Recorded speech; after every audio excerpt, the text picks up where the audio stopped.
Tout de suite, retrouvez en direct Thierry Frémaux aux rencontres 7e art Lausanne avec Flashback sur Séance Radio.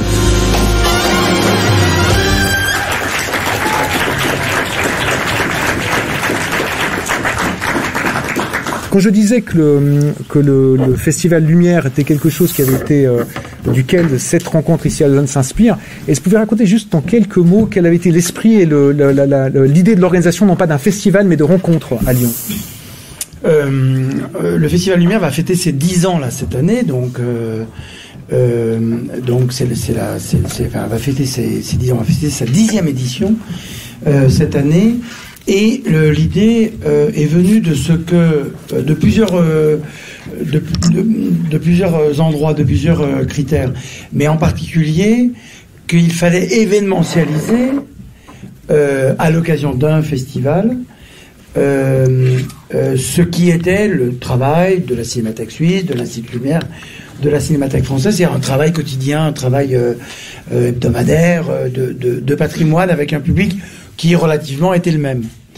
Et nous, on a voulu faire tout de suite un festival grand public. Alors, il y avait un autre critère qui était que la ville de Lyon n'avait pas de festival de cinéma. Il y avait une sourde revendication dans la ville.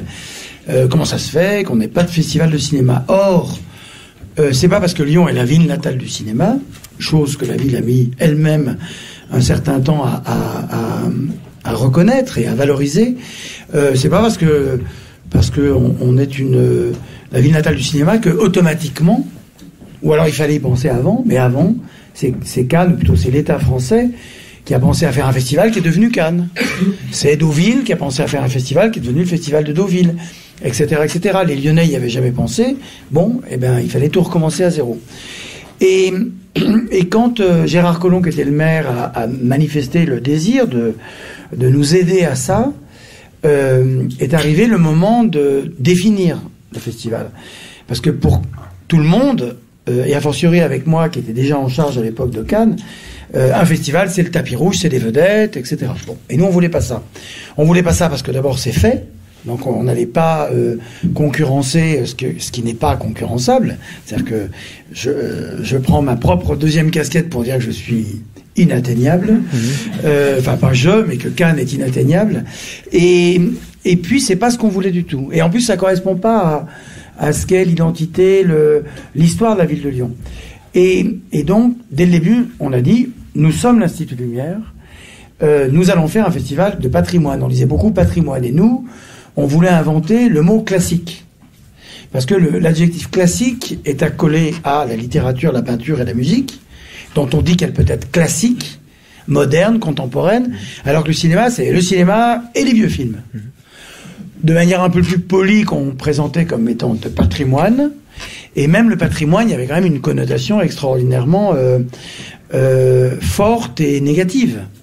Or, on va le samedi matin dans une librairie, et on peut très bien acheter le dernier roman de Marie Dariussec, et parce qu'on a envie de lire ou de relire Flaubert. Donc on achète aussi un roman classique. Et ça, en cinéma, ça marchait quand même pas bien. Il y avait toujours cette notion de vieux film. Et moi, je réfléchissais beaucoup à ça, à tel point qu'entre-temps, parce que c'est une genèse qui a duré longtemps. D'ailleurs, les premières fois, c'était, on va faire un festival de vieux films. Alors, je sentais les élus se tasser sur leur siège. C'est-à-dire, des trucs, là, il n'y aura pas de vedettes. Non, parce que c'est des vieux films, ils sont tous morts. Mais on préférait annoncer la couleur. Nous, on savait vraiment, je le sais parce que là, on est en pleine sélection cannoise et je ne sais pas si elle sera bien. Évidemment, elle sera géniale. Bon, mais je suis dépendant de la production de l'année. Alors que l'histoire du cinéma, c'est un puits infini de trésors méconnus ou de choses qu'on a envie de revoir. En plus, entre amis, à la maison, soi-même, de manière intime, on est tout le temps en train de revoir des vieux films, des classiques. Donc on savait, nous, on était sûrs de notre coup. Et puis il y avait toute l'histoire de l'Institut Lumière qui prêchait pour ça. On était déjà allé, puisqu'on fait l'ouverture dans une énorme salle de rock qui fait 5000 places, on l'avait déjà fait ça. Donc on savait que les gens étaient mobilisables. On a une conviction profonde, qui est que le public est intact. C'est pas vrai que les gens sont pas curieux, sont pas cultivés, n'ont pas le désir d'apprendre. Ils ont tout ça. Et si vous leur montrez des bêtises, ils regardent des bêtises. Et longtemps, y compris en France, on a été très influencé par l'émergence des télévisions privées, pas autant qu'en Italie, qui a carrément tué toute la culture et tout le reste, mais qui a inventé aussi une contre-culture. Mais en France, l'idéologie TF1 de la pire époque, parce qu'en même temps, faut pas rendre TF1 coupable de tout non plus, mais à un certain moment, faisait que d'une certaine façon, il y avait la place pour faire exister autre chose. Mais non, je dis, il faut pas toujours trop les accuser de tout, parce que le même film montré sur Arte et montré sur TF1, eh ben sur TF1 il fait commercial, sur Arte il fait culturel. Donc on reste quand même toujours dans les questions d'image. Et vous avez l'impression que cette différence qu'il peut y avoir, parce qu'en fait, la littérature, comme vous dites, la musique, il y a l'idée du répertoire qui est très importante. Le répertoire au cinéma, c'est quelque chose de péjoratif, le nom. Alors qu'on a un répertoire, en fait, dans le fond, il y a des œuvres sur lesquelles d'autres se sont construites, etc. Absolument. Mais est-ce que c'est parce que les auteurs eux-mêmes ont de la peine? Non, c'est parce que y a deux raisons. Il y a d'abord, le cinéma a une histoire courte, et puis le cinéma n'est pas un art noble. Vous avez déjà vu un élu, un maire, un Premier ministre, enfin là, il aime bien Bruce Springsteen, notre Premier ministre, mais qui arrive et qui dit, moi, mon truc, c'est le cinéma. Non, leur truc, c'est toujours la musique classique, l'opéra, la danse, tous les arts nobles. Nous, on sait, Sartre l'a écrit il y a longtemps, qu'on est un art roturier. Le cinéma, c'est un art populaire dans la meilleure et la pire acception du terme. Et donc, cette notion de répertoire a été en effet péjorative. Et puis, il y a autre chose, c'est que la cinéphilie a elle-même donné beaucoup de bâtons pour se faire battre. C'est-à-dire l'image du cinéphile un peu fiévreux, un peu asocial, qui ne vit que par ça, avec des sacs en plastique, avec plein de trucs dedans, comme il y a encore beaucoup à la Cinémathèque. Venez, c'est un zoo. La Cinémathèque française, hein, Frédéric. Tu les as peut-être aussi, là, t'en as des comme ça. À Suisse, il y a une étudiante qui a fait un joli film sur la séance de 15 heures, où il y a quasiment quelque chose de social. Sur, oui, voilà. Et alors, et c'est des gens formidables, mais du coup, il y avait une image un peu... les gens n'osent pas dire qu'ils sont cinéphiles, parce qu'ils ont peur qu'on les interroge pour savoir qui était le chef opérateur de Citizen Kane. Et alors que être cinéphile, c'est aimer le cinéma, c'est trouver que le cinéma, et d'ailleurs si on est là tous, c'est parce que le cinéma, à un moment, on s'est dit, c'est notre vie, quoi. Mais ça veut pas dire qu'on est, d'abord on peut plus être spécialiste de tout. Nous à Lyon, on avait un homme de la génération de Freddy Buage, s'appelle Raymond Chira. Il était né en 22. Donc il a eu 10 ans en 32, donc quand le cinéma parlant est arrivé. Et il allait beaucoup au cinéma, avec sa grand-mère, avec sa tante, etc. Et il a fait des listes. Et quand il est mort il n'y a pas très longtemps, il avait tout vu. Alors que un gosse qui a 10 ans aujourd'hui, qui dit, moi, je vais tout noter. Oui, mais il faut qu'il rattrape 70 ans de cinéma parlant. Plus, 90 ans, enfin. Donc c'est plus possible. Et la cinéphilie, moi, quand je suis arrivé, par exemple, à Lyon, j'avais commencé, et d'ailleurs, il y a les copies restaurées maintenant qui circulent en DCP, avec Wim Wenders, avec Claude Sautet, avec des contemporains. Pour casser un peu l'image que, forcément, c'était les grands classiques. Et moi, il n'y a rien qui me met plus en rage que les sondages répétés du British Film Institute, où, 10 ans après 10 ans, c'est soit 8,5, soit Voyage à Tokyo, soit Citizen Kane, considérés comme les plus grands films de l'histoire du cinéma. Je ne dis pas qu'ils ne le sont pas, mais je dis que ça m'étonnerait quand même que depuis les années 60, il n'y ait pas eu quelques grands chefs-d'œuvre qui peuvent, désormais, avec un peu le recul du temps, être considérés comme étant à l'égal de ça. Mais plus encore, je pense aujourd'hui qu'on rentre dans un moment de l'histoire où on peut commencer à scander l'histoire du cinéma d'une autre manière que le parlant, le muet, le parlant, le noir et blanc, la couleur, la fin des studios. Là, il y a comme en peinture, il y a des tendances, il y a des cycles. En France, évidemment, Nicolas Winding Refn à Lyon disait un truc magnifique. Il disait nous les Danois on doit oublier Lars von Trier, les Suédois doivent oublier Bergman, les Italiens doivent oublier Fellini, et les Français doivent oublier la Nouvelle Vague. Mais c'est un peu vrai. Mais vous n'avez pas l'impression que c'est, parce que vous parlez de Wim Wenders comme premier invité, est-ce que c'est pas cette même génération de cinéastes qui a eu aussi un petit peu tendance à théoriser l'idée de se dire que le cinéma était mort, et qu'il venait après le cinéma, et qu'on n'atteindrait jamais, en fait, dans le fond, une sorte de paradis perdu, qui serait celui de la cinéphilie des années 30, 40, 50, après la guerre, l'arrivée des films américains en Europe après la guerre. Alors, la mort du cinéma, il y a 3 personnes qui en ont parlé dans les années 80, c'était en effet Wenders, Godard et Serge Danel, critique, qui lui-même était malade, allait mourir, et c'est un sentiment un peu normal. On trouve que tout disparaît autour de soi quand on a le sentiment qu'on n'est plus là pour longtemps. Et ils ont tous les 3 été merveilleux à dire des choses sur la mélancolie du cinéma. Mais c'était aussi, et Serge Danel a écrit des choses magnifiques, créant cette notion de cinéphile, cinéfils. Il allait au cinéma avec sa mère, et le cinéma était pour lui l'offre d'un monde auquel il s'est senti appartenir, et alors que le reste de la société ne voulait pas de lui, etc., etc. Jean-Luc Godard avait fait déjà 10 fois le tour de la Terre comme créateur pour poser d'autres questions au cinéma, sur ses supports, sur le langage, sur etc., etc. Et Wenders était un cinéphile moderne, donc il absorbait un petit peu quelque chose qui ressemblait à la fin de tout, enfin quand l'art contemporain est venu supplanter l'art moderne, etc. Bon, le cinéma évidemment est très résistant aux 2 sens du terme. C'est-à-dire que le cinéma résiste à ses assaillants, et il y en a eu plein, et on va en parler, il y a aujourd'hui Netflix, etc., et résiste également comme la pierre. C'est-à-dire que on ne déstabilise pas le cinéma comme ça. Et pour revenir du coup au process, j'ai d'ailleurs inventé Cannes Classique d'abord, avant le Festival de Lyon. J'avais déjà l'idée, et Maël Arnaud qui est ici, on évoquait déjà la création de ce festival, et d'une certaine façon, à Cannes, je trouvais de la même manière que il y avait des rétrospectives thématiques, c'était pas le travail de Cannes de faire ça. Le travail de Cannes, c'était de faire pour le cinéma classique, ancien, ce qu'il fait pour le cinéma contemporain, c'est-à-dire exposer le travail des autres. Et donc, Cannes Classique a permis, au début, il n'y avait personne. Au début, j'appelais les copains des cinémathèques pour dire, vous n'avez pas un truc une copie restaurée? On n'était pas déjà dans le numérique, hein. Donc, je me souviens qu'un chien andalou, la copie restaurée par Chema Prado à Madrid, avait été l'un des premiers films. Restauration, 35, etc. Bon. Et puis, peu à peu, on est arrivé dans cette nouvelle civilisation numérique.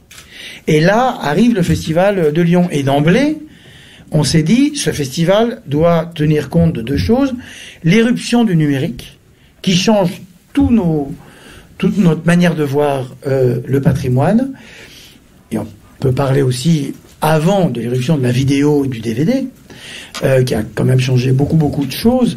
Et puis pour nous, et on l'a fait la 3e année, on l'a pas fait d'emblée, la nécessité d'inventer un marché du film classique, qui est devenu d'ailleurs le marché international du film classique, parce que tous les pays dans le monde restaurent des films. Chaque pays a son chef-d'œuvre.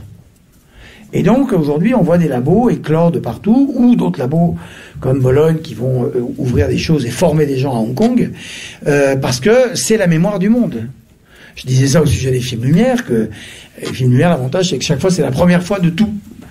Et que on avait fêté le centenaire en même temps qu'on avait découvert la grotte Chauvet, donc le lieu le plus vieux où le monde s'est représenté par des dessins, et le cinéma, le lieu, la rue du premier film, le lieu le plus ancien où ont commencé les images animées. Et donc le Festival Lumière, on l'a ouvert avec le programme des films Lumière, qui depuis est devenu un film restauré en numérique. À l'époque, en 2K, le 4K n'existait pas. Et ça nous amusait de dire que sur le lieu même où ils ont été tournés, on montrait les films Lumière dans ce nouveau support. À l'époque, ça se discutait d'ailleurs pas tellement. À Cannes, j'avais déjà fait pas mal de restauration numérique, et certains, je pourrais dire, certains ayatollahs, parce que c'est pas péjoratif en même temps dans ma bouche, de l'argentique, mais parce que protestait, mais pas vraiment en plus. Il y a jamais, on lit des livres ici et là sur ça, mais j'ai jamais trouvé qu'il y avait bon la FIAF, puisque le président est ici, il y a quand même un peu de l'histoire sainte toujours. Mais Dominique Paigny avait fait un livre qui s'appelait Conserver, montrer, qui était conserver, montrer, c'est les deux verbes, la dichotomie habituelle de nos métiers. C'est-à-dire, si on conserve pour conserver ou pour montrer. Si on montre, on conserve plus parce qu'on conserve mal, puisqu'on va abîmer une copie 35. Et aujourd'hui, grâce au numérique, qui est autre chose, mais tout est autre chose. Une copie restaurée, c'est autre chose que la copie. Alors, Henri Langlois, sur lequel il y aurait beaucoup à dire, et je suis frappé par l'amnésie générale. On est quand même en 2018. Là, on vient de fêter, dans le silence le plus absolu, les 50 ans de l'affaire Langlois. Personne n'en parle en France. C'était donc le débarquement. Henri Langlois était le directeur de la Cinémathèque française. Il a été débarqué en fait peu de temps avant mai 68 et beaucoup de cinéastes et d'intellectuels avaient manifesté très fortement pour son retour. Il était d'ailleurs revenu à la Cinémathèque par la suite. Mais c'était une affaire qui était assez marquante, qui ressemble pour ceux qui s'en souviennent à un autre point de vue à l'histoire de Freddy Buach. Quand Freddy Buach était parti de la Cinémathèque suisse en 1995, il y avait eu un peu le même genre de choses. Et moi, je suis pas du tout du côté de Langlois. Ou plutôt, je suis du côté de Langlois comme poète, comme cinéphile, comme personnalité très extraordinaire que l'histoire du cinéma, l'histoire de l'amour du cinéma a pu créer. Mais l'affaire Langlois est évidemment beaucoup moins simple qu'il n'y paraît que le pauvre poète traumatisé et critiqué par les politiques. Il s'agissait évidemment pas que de ça. Et d'ailleurs, un certain nombre de gens, même Truffaut, s'est éloigné de lui à un certain moment parce qu'ils ont bien compris que il y avait quand même un problème de conservation. Bref, conserver, montrer, c'est devenu deux choses différentes. La conservation est une chose qui reste quelque chose de fondamental avec les concepts historiques de l'argentique, etc. Mais je parlais de Langlois parce que Langlois faisait énormément de contre-types. Contre-type, c'est vous avez une copie positive et vous en faites une autre copie positive. Et donc vous perdez une génération. Sans passer par un négatif. Sans passer par le négatif. Donc vous perdez une génération. Et tout à coup, parce que c'est de l'argentique, c'est noble. Non. C'est une copie de mauvaise qualité. C'est une copie de mauvaise qualité. Quand les gens disent copie neuve, c'est si la copie est neuve mais que le matériel ne l'est pas, la copie elle a beau être neuve, vous voyez un film dans de mauvaises conditions. Et nous à Lyon, on a toujours été assez rétifs à utiliser, d'abord parce qu'on est de Lyon, donc on n'est pas de Paris, donc on fait pas comme eux, et surtout l'Institut Lumière est une institution assez jeune. Donc on ne voulait pas faire comme les autres, et on ne pouvait pas, on n'avait pas de collection, on n'avait pas de souci. Depuis, évidemment, on a beaucoup de choses, mais il y avait cette idée de questionner tous les trucs plutôt que de répéter ça comme des perroquets, qui est le grand problème de l'histoire du cinéma, de l'histoire de la cinéphilie, de l'histoire de la critique, c'est que tout le monde répète parce que quelqu'un a dit, personne ne va au texte, ne va au film et ne questionne un certain nombre de figures. Je suis allé parler il y a pas longtemps à des étudiants de Sciences Po, j'aurais dit, je vais vous dire des trucs que vous n'avez jamais entendus, puis je vais faire exprès d'exagérer. Parce que en France, il y a que l'histoire sainte, et vous allez voir, on va fêter le centenaire d'André Bazin, là, on va repartir pour un tour. André Bazin, fondateur des Cahiers. Non. André Bazin, il est co-fondateur des Cahiers. Il y avait deux. Henri Langlois, fondateur de la Cinémathèque française, faux. Il est co-fondateur, il était le petit jeune en plus à l'époque, en 36. Donc il y a toute une série de légendes qu'il est, quand en tout cas on fait profession d'en parler en public, il faut quand même redire les choses de manière précise. Et vous n'avez pas l'impression que c'est parce qu'aussi il y a un rapport fétichiste au cinéma qui a un petit peu disparu, des gens qui ont les sacs en plastique à la Cinémathèque l'après-midi, c'était des gens qui avaient un savoir encyclopédique sur le cinéma et qui vénéraient comme un objet saint, et que c'est un petit peu disparu. Mais moi j'ai connu, mais pas du tout, moi j'ai connu, je connais toujours, et vous-même, je connais des gens qui sont encore plus encyclopédiques. Un jeune type dans la Creuse, s'il est cinéphile, il en saura autant que quelqu'un qui vit dans une grande ville et qui va dans une cinémathèque. C'est fini tout ça. Ça ne veut pas dire qu'il ne faut pas préserver les cinémathèques, mais cette idée que les schémas sont les mêmes qu'il y a 70 ans est fausse. Oui, aujourd'hui, non, mais je sais que vous faites l'avocat du diable, mais aujourd'hui, sur Internet, on trouve tous les classiques. Donc, sur YouTube. Alors après, il faut apprendre aux gens à dire, c'est pas la même chose que de voir une copie restaurée. Là, la Cinémathèque de Bologne vient de restaurer Le voleur de bicyclette, qu'on a toujours vu dans des copies pourries. Là, quand même, quand ils vous appellent pour dire on a restauré ça, ça donne quand même sacrément envie. Moi, mon grand rêve, c'est qu'un jour, de voir une copie tirée tout de suite du négatif ou d'un internégatif, j'ose même pas dire de Potemkin.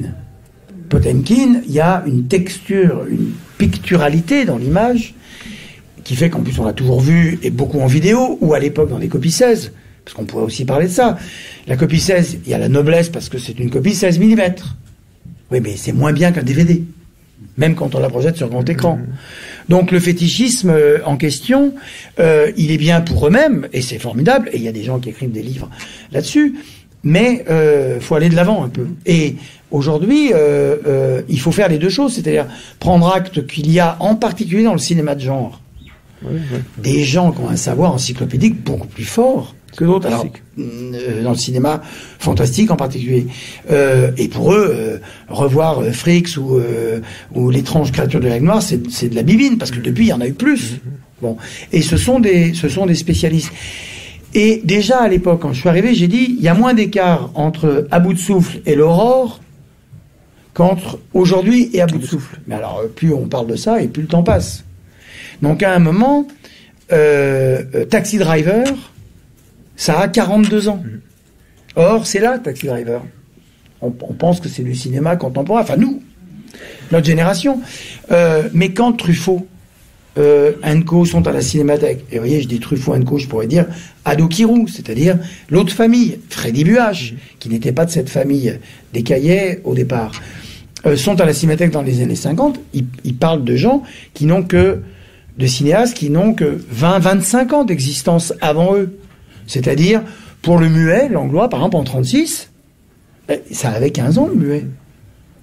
Donc, aujourd'hui, qu'est-ce qui a 15 ans? Or, et c'est bien le problème, et c'est bien le problème de la cinéphilie française en particulier, et de la critique aujourd'hui, c'est que le jeune Truffaut d'aujourd'hui, il ferait pas ce que Truffaut a fait à l'époque. S'il veut en être digne, il prendra l'attitude de Truffaut, et puis il étudiera le terroir d'aujourd'hui. Donc, il mettra les coups de pied dans l'histoire sainte de la cinéphilie, puisque Truffaut et Co, c'est ce qu'ils ont fait. La Nouvelle Vague a mis un grand coup de pied dans la fourmilière d'un certain immobilisme du cinéma français. Comme critique, puis évidemment, et c'est pour ça que ce sont des gens tout à fait géniaux, comme groupe d'artistes. La Nouvelle Vague, c'est un mouvement artistique fondamental de l'histoire du cinéma et de l'histoire de l'art en général. Mais aujourd'hui, il y a un autre immobilisme qui est l'immobilisme critique. Donc, un jeune type qui est cinéphile, alors ils s'en privent pas. Ils sont ailleurs. La cinéphilie, elle est ailleurs que sur... Et la question que nous nous sommes posée en inventant ce festival Lumière, qu'on a voulu aussi grand public, vous savez, à un moment, c'était pas bien, le grand public. Il fallait pas, quoi, parce qu'il fallait être entre nous. Mais nous, entre nous, on est entre nous tout le temps, toute l'année. Là, on voulait pas être entre nous. Et montrer l'an dernier, par exemple, l'ouverture, c'était North by Northwest, dans une copie restaurée, numérique. Donc, évidemment, on a quelques vieux cinéphiles, donc on les parque, on les met entre eux, comme ça, ils peuvent, là. Ah ouais, mais c'est numérique.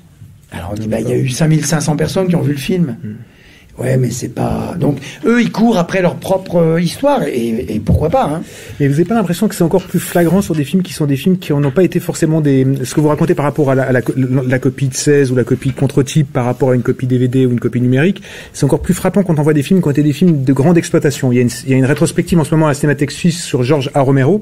Beaucoup de gens de ma génération ont vu les films de Romero à la télévision, dont des copies vraiment dégueulasses. Puis on redécouvre des copies numériques qui sont d'excellente qualité. On découvre une lumière qu'on n'avait pas du tout perçue, un rapport au cadre, une plasticité de la profondeur qu'on voyait pas sur les copies 16. Donc même le souvenir qu'on avait des films, je pense aux films de Tobe Hooper, des gens comme ça aussi, c'était des copies, en fait, on les voyait pas dans l'état dans lequel le réalisateur les voulait. Et on les aimait quand même. Et on les aimait même peut-être à cause de ça. C'est peut-être ça la nostalgie des gens qui sont assis et qui disent de numérique, j'ai plus la rail, le machin, j'ai plus le truc à vinaigrer et qui... Non, mais quand je vous disais que Bologne restaure le voleur de bicyclette, moi, je suis à titre personnel un fou du 35.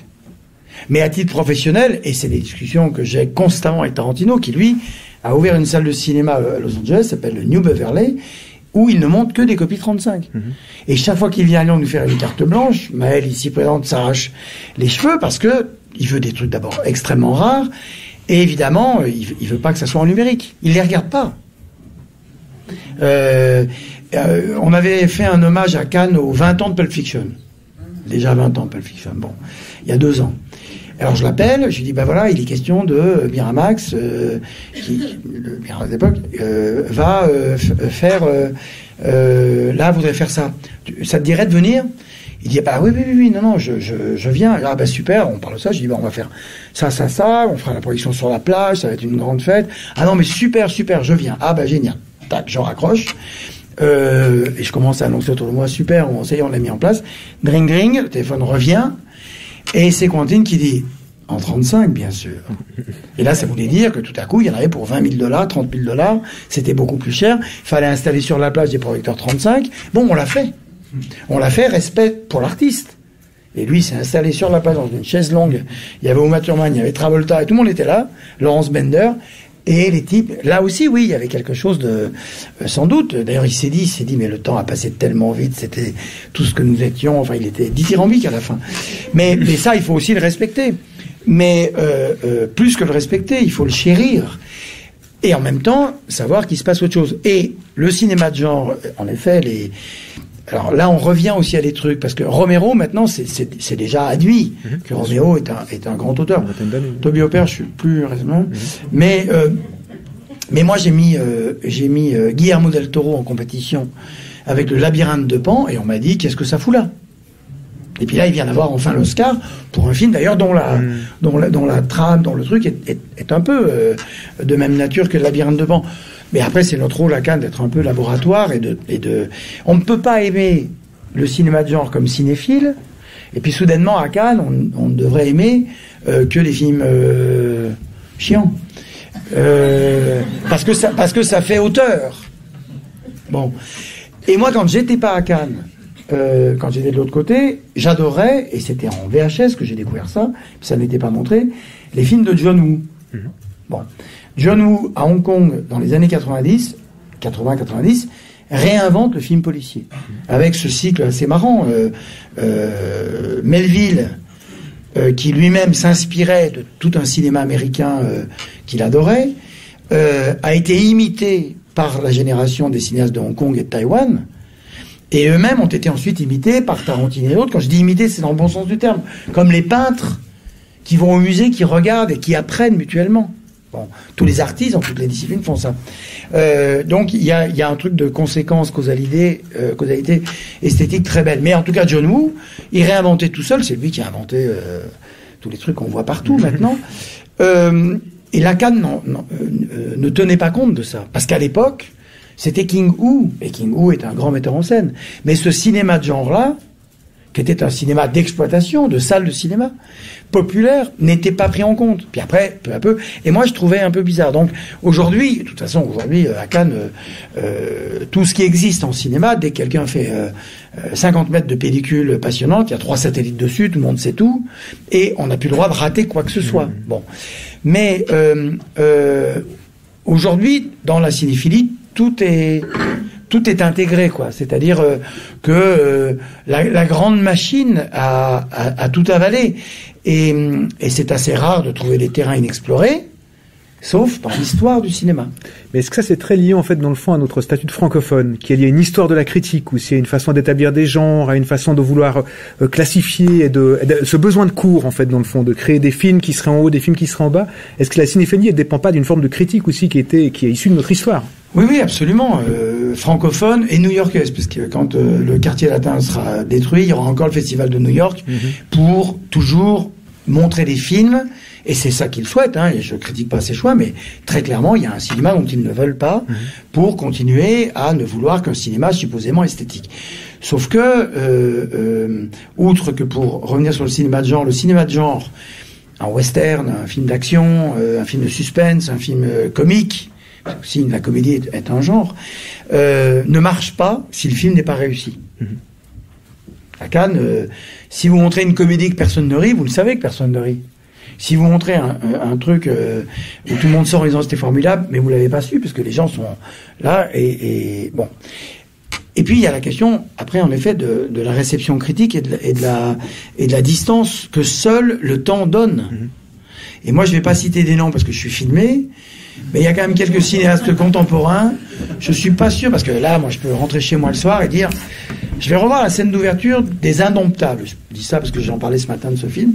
C'est Lusty Man de Nicolas Ray, dont Wenders parle dans le documentaire Nick's Movie, qui est la scène où Mitchum, champion de rodéo déchu, rentre dans son village natal, d'un ranch qui était le sien, sous lequel il avait caché des bandes dessinées et un pistolet en plastique, etc. Et là, tout à coup, en même temps que je le dis, ça me donne déjà envie de le revoir. Donc vous rentrez chez vous le soir, où vous dites, tiens, je vais regarder le générique de North by Northwest, ou l'arrivée de John Wayne dans La Chevauchée Fantastique, ou je sais pas quoi faire, qu'est-ce que je peux faire, de Pierrot le Fou, etc., etc. Je suis pas si sûr que certains cinéastes contemporains, là, c'est con parce que ça marche moins, ma démonstration ne suscite pas de nom, mais bon. Je peux dire le nom moi, vous arrivez chez vous, il est minuit, et vous n'avez pas de sommeil, je vais me revoir, là, voilà. Vous le faites moins. Pourquoi? Parce que c'est aussi l'apparition du cinéma moderne. Et le cinéma moderne, on ne le consomme pas non plus de la même manière. Et nous le savons, et à Lyon, et c'est aussi fondamental, qui, donc bien après, fait recette ou ne fait pas recette. Et l'une des meilleures séances, pour parler positivement des choses, parce que par ailleurs, je suis d'une école de la générosité critique, qui ne veut pas dire de la naïveté. Mais j'ai appris le cinéma en lisant des choses et en voyant des choses où être méchant, c'était paraître intelligent. Or, c'est beaucoup plus difficile de dire d'un film qu'il est réussi, ou de dire pourquoi on l'aime, que de dire un film comme ça, exécuté à la volée. Bon. Et encore une fois, le meilleur critique, de toute façon, c'est le temps qui passe et qui fait que... et on va pas reparler de Van Gogh et de Lautréamont, etc. Bon. Mais du coup, on se retrouve avec dans le cadre d'un festival, avec un mode opératoire de jugement qui est quand même celui du public. Et l'an dernier, on a montré, parce que Charles Aznavour était là, parce qu'on faisait un hommage à Charles Aznavour, acteur. En fait, c'était un peu pour avoir Charles Aznavour tout court avec nous. Et on a montré Un taxi pour Tobruk, Denis de la Patelière. Copie restaurée par Gaumont, noir et blanc, scope.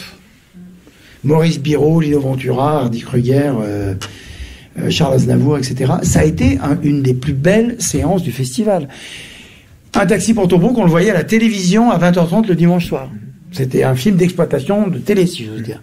Et aujourd'hui, c'est quand même des films dont on voit bien qu'ils sont écrits, joués, mis en scène, éclairés, etc. Ça ne veut pas dire, puisqu'encore une fois, moi j'ai grandi dans l'amour des films de la Nouvelle Vague, mais ça ne veut pas dire que on joue l'un contre l'autre. Et un festival, ça doit servir à ça. C'est-à-dire, ça doit servir à enfin trouver des opinions imprévisibles. C'est-à-dire, je vais parler avec quelqu'un, je vais pas savoir si... Je vais pas citer non plus son nom, mais enfin c'est un journaliste d'un grand journal du soir français. Quand on a fait la première édition du Festival Lumière, donc on fait 3 mois avant la conférence de presse, où on annonce le lauréat du prix Lumière, donc c'était Clint Eastwood. C'est pour ça que le maire de Lyon disait au début, je vous ai pas confiance quand vous avez annoncé que c'était Clint Eastwood, puis je l'ai vu arriver. Donc après, je vous ai foutu la paix parce que je vous ai fait confiance. Bon. Et on décide de faire un hommage à Sergio Leone. On revient à Melville, ou maintenant à Tarantino, etc. Sergio Leone est sans doute l'un des cinéastes qui a eu le plus d'influence sur ses collègues. Bon. Et puis c'est quelqu'un qui n'était pas apprécié de la critique. Léon. Et moi, c'est quelqu'un, j'ai grandi avec Il était une fois dans l'Ouest, etc. Donc, on s'était dit, avec les gens de Bologne, déjà à l'époque, parce qu'on est un peu cousins, qui eux ont un très très beau festival qui s'appelle Cinema Retrovato. Donc, Cinema Retrovato, Lyon, ici maintenant Lausanne, Turner Classic Movie, qui a aussi la chaîne de télévision de films classiques à Los Angeles, qui a un festival en avril à Los Angeles. Alors eux, c'est facile parce qu'ils descendent tous des collines. Nicholson est là, Tim Novak est là, donc c'est que du cinéma américain, ou beaucoup de cinéma américain. Mais il n'y a pas beaucoup de de festivals de cinéma classique, parce qu'encore une fois, ah ouais, ça va être des vieux films. Alors que nous, c'est une fête ininterrompue. Et tout à coup, Anne-Dominique Toussaint, qui est là, qui est une productrice, a revière Les Chariots de Feu sur grand écran. C'est quand même pas pareil que de le revoir sur YouTube ou en DVD. Là, il est restauré, puisqu'on l'avait fait restaurer pour Lyon. Voilà. Novecento, on l'a fait restaurer aussi pour Lyon. Novecento, c'est quand même un gros truc. Bon. Non, et ce que je veux dire, c'est que donc, le jugement, il est différent. Et ce journaliste du Monde, on annonce la programmation et on dit, et il y aura Sergio Leone, puis il y aura ceci, puis il y aura cela, puis après on discute. Et il dit, non, ça a l'air formidable et tout. Enfin, Sergio Leone, je suis pas sûr. Non, mais donc je lui ai dit, je m'en fous. Parce que le premier qui dit que Sergio Leone n'en est pas sûr, c'est trop tard, c'est fini. Sergio Leone fait partie de l'histoire. Alors on peut ne pas aimer. Mais là, c'était, ouais, non, Sergio Leone. Oh, oh, oh.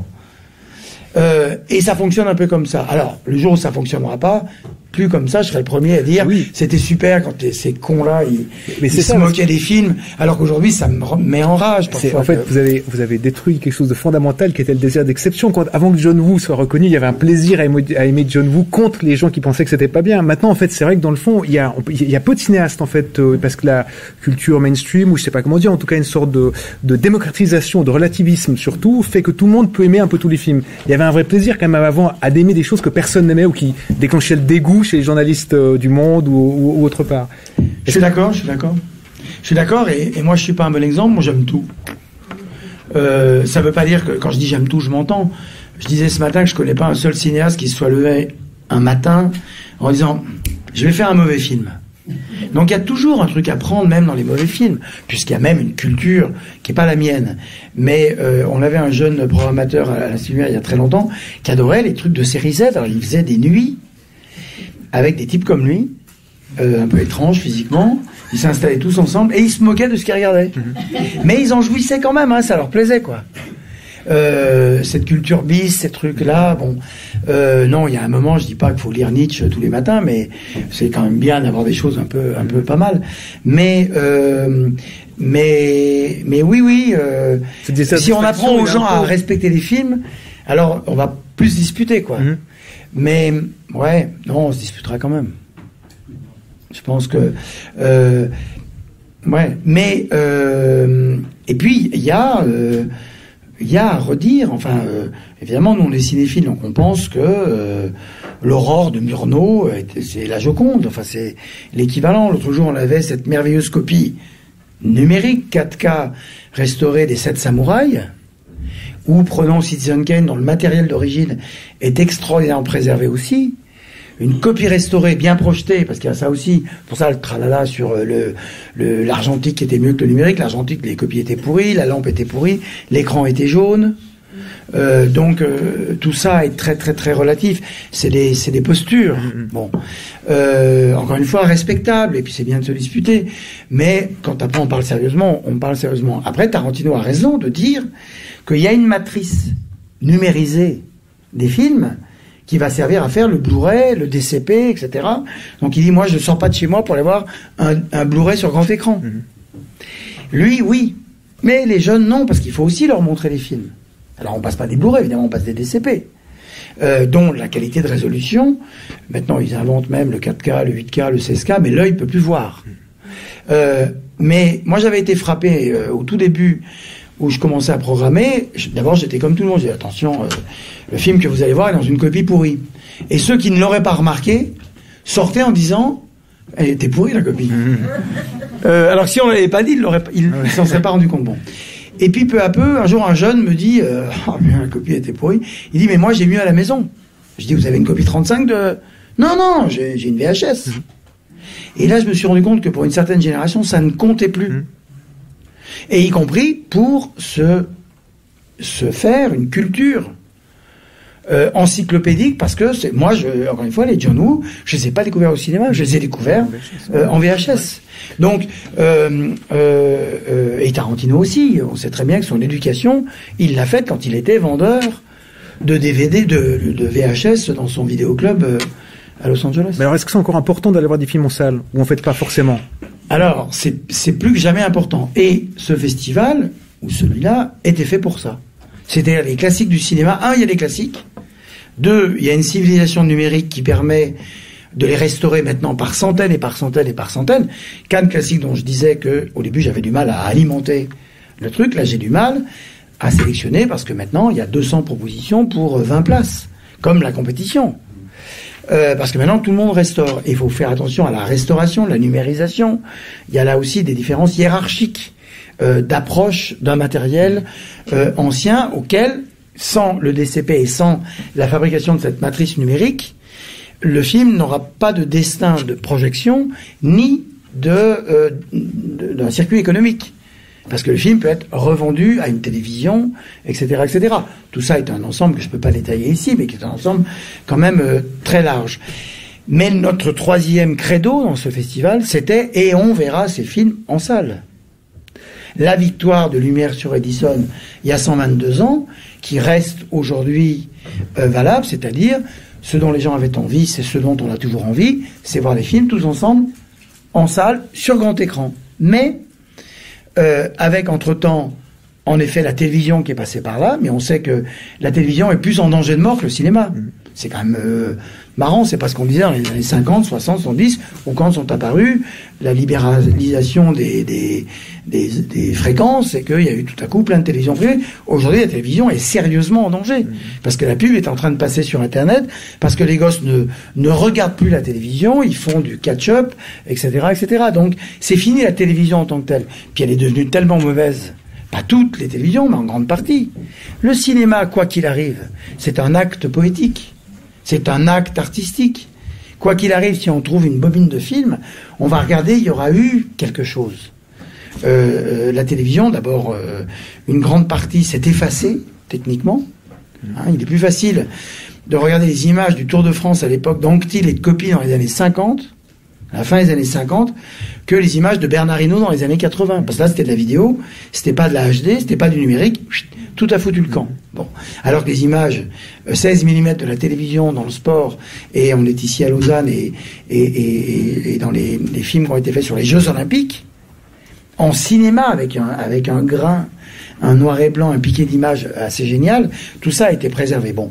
Mais la télévision est donc très très en danger. Mais elle a mis en danger le cinéma dans les années 50. On passe en France de 450 millions de spectateurs en salle à 15 ans plus tard 250 millions pour tomber à moins de 200 millions, à moins de 150 millions dans les années 80. Puis après c'est reparti grâce à un volontarisme politique. Et puis aujourd'hui on est à plus de 200 parce que les salles travaillent aussi, se sont modernisées, etc.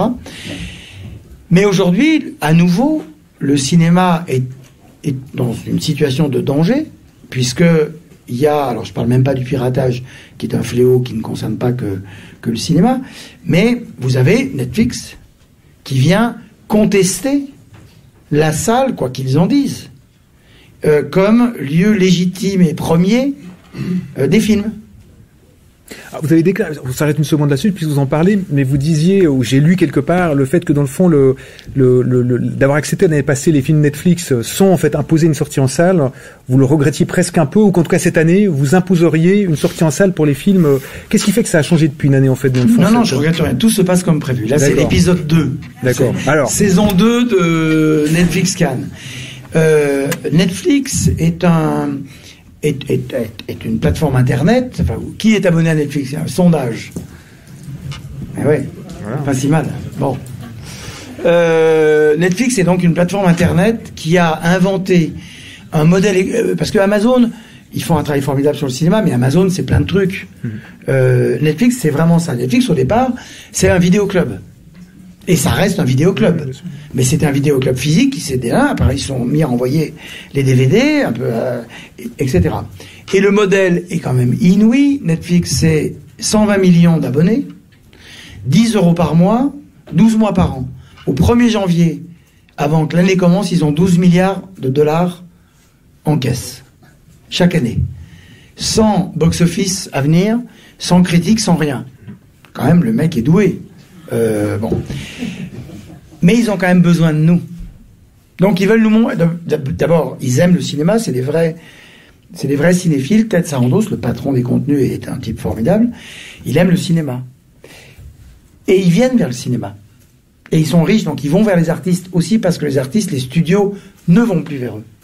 Puisque les studios, et pour le meilleur avec Black Panther, pour le pire avec des trucs pas bien, mais produisent des choses pour les teenagers, quoi, pour le grand public. Et autrefois, et là il y a un hommage au cinéma américain des années 70, c'était ça le cinéma mainstream. C'était un cinéma d'auteur, quoi. C'était les films de Sidney Pollack ou de Barry Levinson. Bon, Rain Man qui est un film génial, était le top film. Aujourd'hui, le top film, c'est sûr que c'est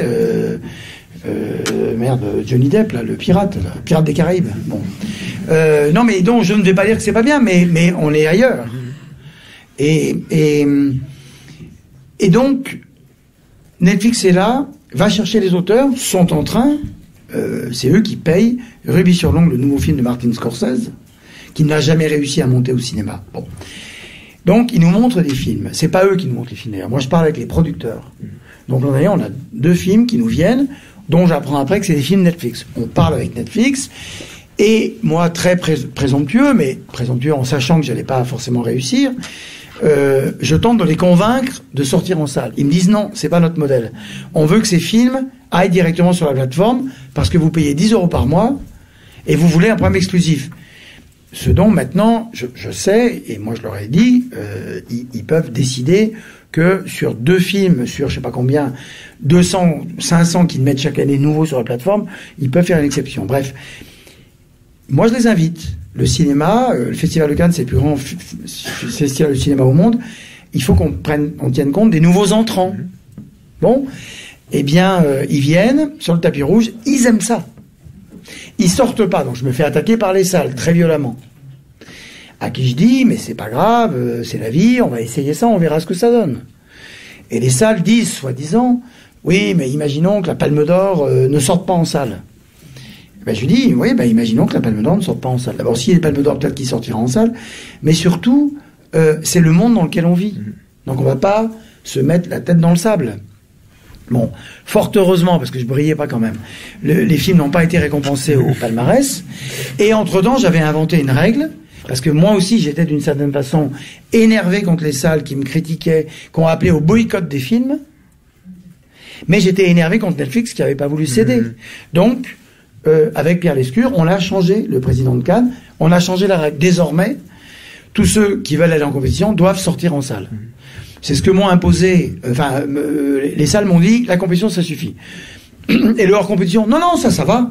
Or, elles ont tort, je pense que le hors-compétition peut faire quand même un beau grabuge, quand même, qui permettra à Netflix d'être là. Néanmoins, Netflix a compris que sa propre intransigeance renvoie à la nôtre. Et là, ils sont venus me voir il y a pas longtemps, ils m'ont dit, c'est des conneries, hein, vous allez pas, c'était comme ça pour faire le malin. Je dis, pas du tout. La règle, elle est comme ça. Donc vous choisissez. Pourquoi? Parce qu'entre-temps, et il faut avoir conscience du temps moyen, du temps long. Et Dieu sait que moi je cogite bien, je suis très très au point sur ce débat. Mais je sais pas tout. C'est chaque étape qui enseigne, qui permet de tirer des leçons. Et par exemple, il y a une leçon qui a été tirée, non pas que ça n'est pas comme c'était, ça va sur Netflix, c'est pas des films. Si, Bonjourno, c'est un film de cinéma. Noah Baumbach, a fortiori, Bonjourno est exclusivement produit par Netflix. Enfin, il est produit par Brad Pitt, etc. Mais c'était un film Netflix. Noah Baumbach était produit par Scott Rudin, qui vend le film à Netflix. C'est un film qui était destiné à sortir en salle. Ils ne vont pas en salle. Donc moi, je fais mon métier. D'abord, on avait besoin de ces films pour la sélection, en disant, je désigne ces 2 films comme étant des films de la qualité artistique de ces 2 cinéastes qui sont levés le matin en disant, je fais un film. Et on les montre. Nous, on en fait des films de cinéma. Pendant une semaine, pendant le Festival de Cannes. Mais après, ils sortent pas en salle. Donc, ils se sont perdus dans les algorithmes de Netflix. Ils sont dans le cloud, quelque part, là. Mais les gens ne parleront pas de ça comme moi je parle de Citizen Kane, des copies 16, des trucs comme un film doit passer par la salle, par la critique, par le box-office, par la course au prix, par les cinéphiles, par les filmographies, par les conversations dans les bars, Moi, j'ai jamais entendu 2 personnes dans un bar dire « Dis donc, t'as vu Okja sur Netflix ?»« Oui, je l'ai vu, mais moi je l'ai vu il y a 6 mois. »« Ah ben moi je l'ai vu hier. » Bien sûr que les gens parlent des séries beaucoup, moi c'est pas mon monde. Et je trouve elles vivent leur âge d'or, c'est formidable. Mais il y a la place pour tout le monde. Mais si Netflix veut venir chez nous, Cannes, nous, le cinéma, alors il faut que... Et ils l'ont compris. Et qui c'est qui conservera ces films d'ailleurs? Qui sait où ces films seront stockés? Les films par exemple, comment est-ce qu'ils rentrent dans les cinémathèques ces films-là? Les films Netflix par exemple? À part Tarantino qui s'est fait tirer une copie 35 des 2 films pour le montrer dans ses salles. Bah non, mais de toute façon les films, alors ça c'est un autre débat. Les films ils sont là quoi, ils tiennent ça comme place. C'est des films. Ce sont des films aujourd'hui il n'y a pas que pour cela. Alors, les films appartiennent à Netflix, ils doivent les avoir quelque part sur leurs ordinateurs. Mais il n'y a plus aucune obligation, puisque les films ont été diffusés dans un pays, par exemple, qu'ils soient stockés dans les cinémathèques des pays dans lesquels ils ont été distribués, qui était quand même une garantie, ou en tout cas la sécurité qu'ils appartiennent toujours, en fait, dans le fond, au patrimoine mondial, ou en tout cas qu'il y ait possibilité d'accéder à ces films. Tous les pays n'ont pas la même réglementation, et quand elle existe, comme en France, par exemple, elle n'est pas respectée. Elle est respectée, vous? Vous récupérez absolument tout? Suisse, oui. Suisse, je parle, ouais. Suisse, oui. Ah ouais. À 2% près. Ouais. Non, en France, moi, j'arrête pas de leur dire qu'ils devraient exiger de recevoir les copies. Alors, encore une fois, maintenant, on oblige à un retour au 35. Bon, après, c'est un autre débat. Toi, tu vas comprendre ça. Ils devraient le faire avant le début de l'exploitation, parce qu'une fois que le film est sorti et que, par malheur, il ne marche pas, qu'est-ce que les producteurs vont... Non, Anne-Dominique, toi, tu tires des copies systématiquement de tous tes films. Oui, mais tu le fais parce qu'on sait très bien que c'est un... Hein? Vous l'avez fait? Vous le faites? Menteuse. Donc c'est donc pour vous... Ça coûte hyper cher, oui. C'est retirer un film numérique sur une copie 35, faire un négatif 35 pour les garder dans les cinémathèques. Voilà. Sinon, tu n'as pas l'argent de la... C'est ça. Ouais. Parce qu'on ne sait pas encore pour le moment comment conserver les films. Sur 35 mm, on a une expertise puisqu'on a 118 ans. Oui, alors moi j'ai des trucs à dire là-dessus, devant le président de la FIAF. Frédéric Maire donc est président de la Cinémathèque suisse, mais aussi de la FIAF qui est en fait l'organisme qui recoupe toutes les cinémathèques au monde. Voilà. C'est que en effet, notre dogme à tous, c'est le 35. Et en effet, le cinéma est une invention jusqu'à en gros l'arrivée de l'électronique qui n'a quasiment pas changé, c'était toujours la croix de Malte, le truc, le machin, très bien. Et de la même manière, le support ne changeait pas, 35 mm de large, perforation au carré, etc., etc. 16, 18 images pendant le muet, 24 images depuis, ok.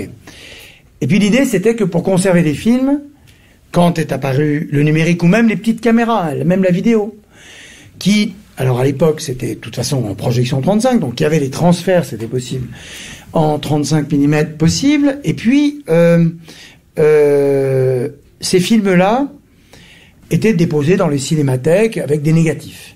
Puis sont apparus les films en numérique, purement numérique, pour sauter tout de suite un truc. Par exemple, prenons un film numérique tourné en numérique HD aujourd'hui. Il est tourné en numérique, il est projeté en numérique. Donc à aucun moment, sa légitimité, son identité matérielle naît du cinéma. Au nom de quoi on irait en faire un film 35 mm? C'est-à-dire que je renvoie aux intégristes du 35 leur propre exigence en disant au nom de quoi vous avez raison de critiquer le numérique et que de dire qu'un film tourné en 35 doit être projeté en 35, puisque c'est un peu ça le dogme. C'est dans vos textes un peu. Non mais même pourquoi pas, hein, moi j'accepte ça. Non. Si, c'est une question de sécurité, c'est juste on connaît. Non, je parle vraiment de philosophiquement, quoi. D'accord. Philosophiquement, un film tourné en 35, il est vrai que si on veut approcher l'œuvre, bon, le film a été tourné en 35, mais c'est comme le cinématographe. Moi, je veux bien avec un vrai cinématographe, on fera une projection, l'écran sera plus petit. Donc, le film qu'on a fait, c'est un film pour donner les films du cinématographe aujourd'hui, il y a des gens. Bon. Donc, des films qui n'ont rien à voir avec le 35, on les transfère en 35 au motif qu'il n'y a que le 35 qui permet de sauver et d'être sûr que, même à Fukushima, les films 35 auraient été préservés. Et je le dis de manière toujours un peu triste mais si je dis ça, c'est parce que pendant le processus de sélection, on voit beaucoup, et chez les écrivains japonais aussi, maintenant de sujets sur Fukushima. Finalement, le cinéma, forcément, il y a 2-3 ans d'écart. Après, il faut que les gens écrivent, pensent, bon.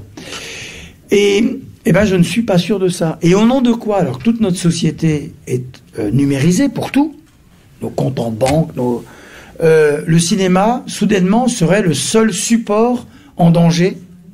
Donc là, il y a quelque chose d'une distorsion nostalgico-mélancolique d'un retour au 35, alors que je vois pas au nom de quoi.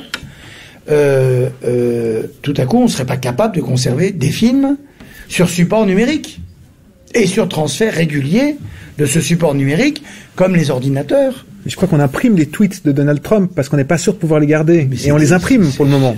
Oui. Parce qu'on n'est pas sûr de savoir comment les garder. Non, ce dont on est sûr, en effet, je suis d'accord, que si c'est un bout de papier ou si c'est une bobine de film, c'est une matérialité. La bobine de film, elle y est là.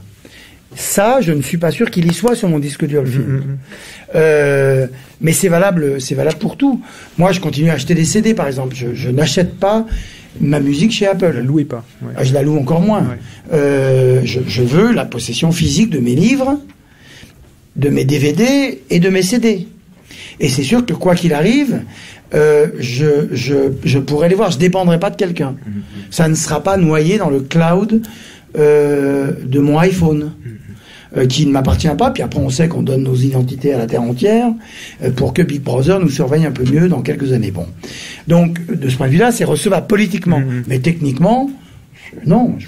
Aujourd'hui, je sais pas où en sont vos travaux sur cette question-là, mais aujourd'hui, un film tourné en numérique, projeté en numérique, doit être conservé en numérique.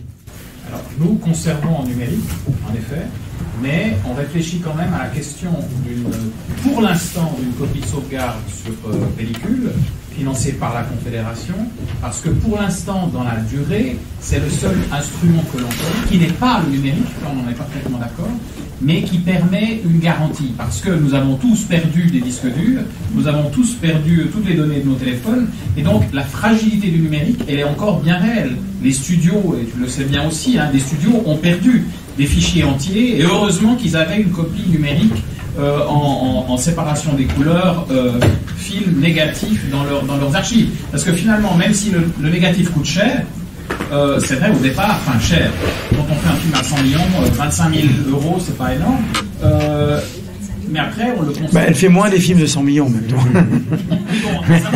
Moi je parlais des films américains. Oui, oui. Aussi 25 000 euros quand on fait un film à 2 millions. Oui, ça je sais. Ouais. Non, je comprends. Voilà, mais c'est une logique de dire, comme me le disait d'ailleurs le président de la Confédération suisse lors d'une discussion qu'on avait, garder les films sur pellicule, même, enfin ceux qu'on fait en numérique et garder sur pellicule, c'est garder le télégraphe à l'ère du téléphone. Et il n'a pas tout à fait tort. C'est vrai que, mais pour l'instant, il se trouve que le téléphone ne marche pas toujours très bien parce qu'on a des incertitudes sur sa conservation, sur la conservation de ces fichiers virtuels, même en faisant toutes les sauvegardes qu'il faut, les différentes redondances, etc. Ça reste un peu fragile. Oui, sauf que il va falloir préciser. Oui, mais il va falloir précisément. On est d'ailleurs, c'est pour ça que c'est passionnant.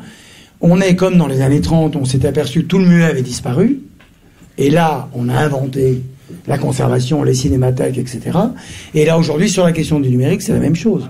En effet, il y a cette fragilité, il faut inventer de nouveaux instruments d'appréhension, de mesure, de conservation du numérique par le numérique, pour être sûr de ne pas être obligé de faire ça.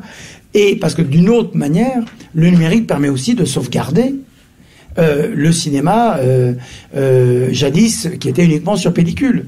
Et nos métiers ont beaucoup changé, puisque nos métiers, autrefois vous aviez une copie neuve d'un film, puis elle faisait le tour du pays, puis elle arrivait chez vous, elle était plus neuve du tout.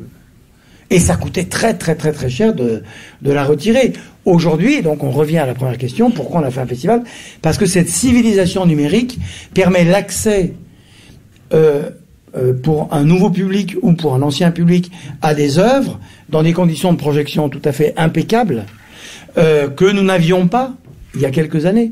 Et donc c'est pour ça que nous on a créé ce festival lumière où par ailleurs on projette aussi du 35.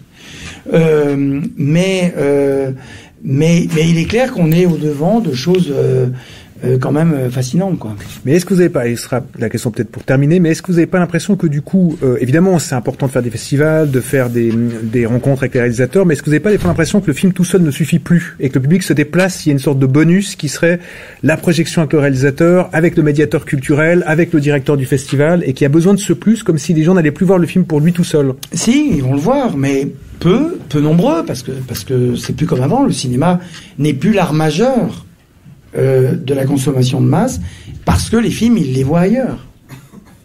Et que par ailleurs, il faut inlassablement éduquer, j'aime pas beaucoup ce mot, mais travailler en tout cas à un public.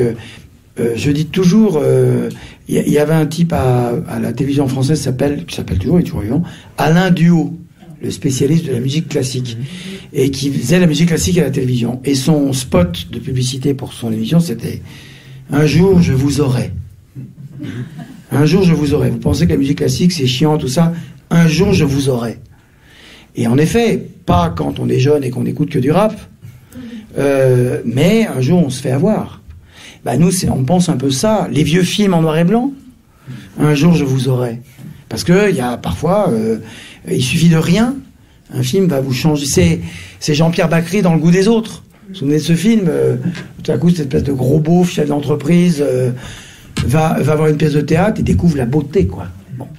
Et ben nous, c'est la conviction profonde que nous avons sur l'histoire du cinéma. Et puis moi, j'ai des amis dont la spécialité est la littérature ou la chanson française à texte, la chanson francophone à texte. C'est aussi ça. C'est heureusement qu'il y a ça. Puis un jour, on est complètement transporté par ça. Et puis est-ce qu'un jour Cannes peut encore nous avoir à un endroit qui nous aurait pas eu? Et où est-ce qu'il nous aurait alors? Quand on mène un festival. L'an dernier, on vous a bien eu sur l'installation numérique de Alejandro González Iñárritu. C'est-à-dire que la VR, la réalité virtuelle, aujourd'hui il y a ça partout. Bon, mais lui c'était très très très extraordinaire. C'est-à-dire que en 7 minutes, vous passiez une nuit mexicaine dans le désert en compagnie des migrants arrêtés par la police, et vous le viviez physiquement.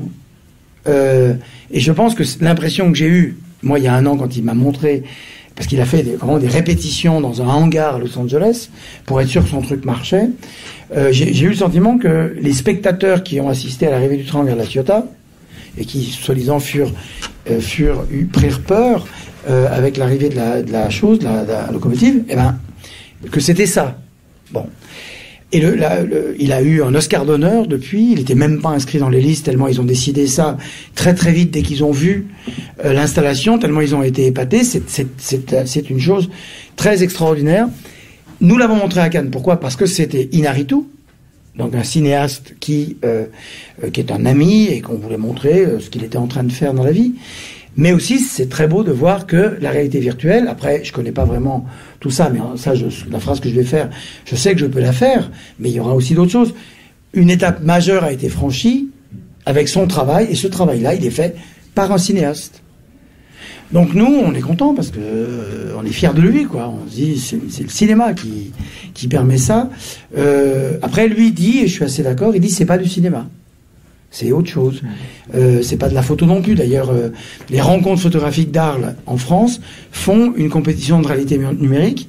Et à Venise, au festival à la Mostra, il y a également une compétition de numérique. Nous, on fait pas ça. Nous, on fait ni numérique de réalité virtuelle.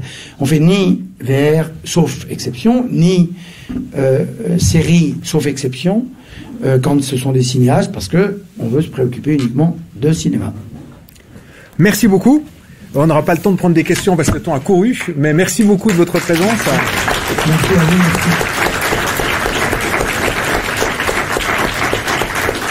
Bonjour, c'est Vincent Pérez. N'hésitez pas à suivre les rencontres 7e art